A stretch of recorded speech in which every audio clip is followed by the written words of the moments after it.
তো চলেই এলো কিন্তু এশিয়া কাপ। তো তার আগে অনেক টিমই কিন্তু তাদের স্কোয়াড গোছানোর কাজ শুরু করে দিয়েছে। ভারতীয় টিমও কিন্তু একের পর এক ডামাডোল চলছে ভারতীয় টিমে। আর আজকের এই ভিডিওতেও আমি তোমাদের টিম ইন্ডিয়ার সম্পর্কে চারটি আপডেট তোমাদের দেবো, এশিয়া কাপ সম্পর্কে লেটেস্ট আপডেট, যেটা কিন্তু গত রাতেই আমরা জানতে পেরেছি। তো তার জন্য ভিডিওটাকে শেষ পর্যন্ত দেখতে হবে এবং চ্যানেল নতুন আসলে চ্যানেলটিকে ছোট্ট একটা সাবস্ক্রাইব কিন্তু করতে হবে, যদি ক্রিকেটকে মন থেকে ভালোবেসে থাকো তবে। যাই হোক, তো চলো আমরা দেখে নিই প্রথম আপডেট সম্পর্কে। শুভমান গিল এবং মোহাম্মদ সিরাজ, এই দুজনকে কিন্তু টিমে নেওয়ার সম্ভাবনা কম।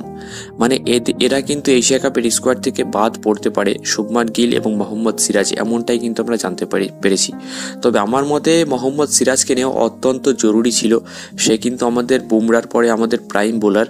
তবে অবশ্যই বুমরা এবং আর্শদীপ সিং থাকছে, সেখানেও কিন্তু আমাদের প্লাস পয়েন্ট। এরপর দ্বিতীয় আপডেট, সঞ্জু স্যামসন এবং অভিষেক শর্মা ওপেনার হিসেবে খেলবে।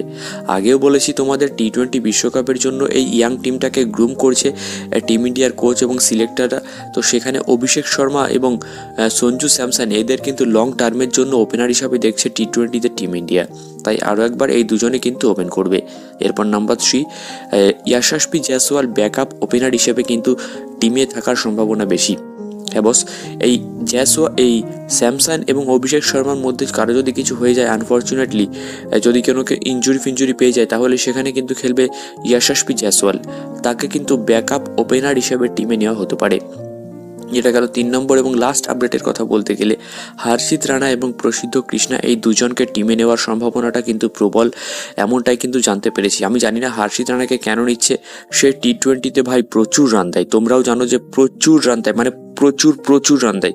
তো তাকে টিমে নেওয়ার মানে আমি জানি না যে কি মাথায় এসেছে তাদের, যে হর্ষিত রানা এই প্রসিদ্ধ কৃষ্ণাকে টিমে নিতে হচ্ছে। তো সেখানে আমি তো বলবো হর্ষিত রানা একটা ভালো পিক, কিন্তু প্রসিদ্ধ কৃষ্ণাকে টিমে নেওয়ার সম্পূর্ণ বিরোধী আমি। তো 4টে আপডেট তোমাদের কেমন লাগলো অবশ্যই কিন্তু কমেন্টে জানিও।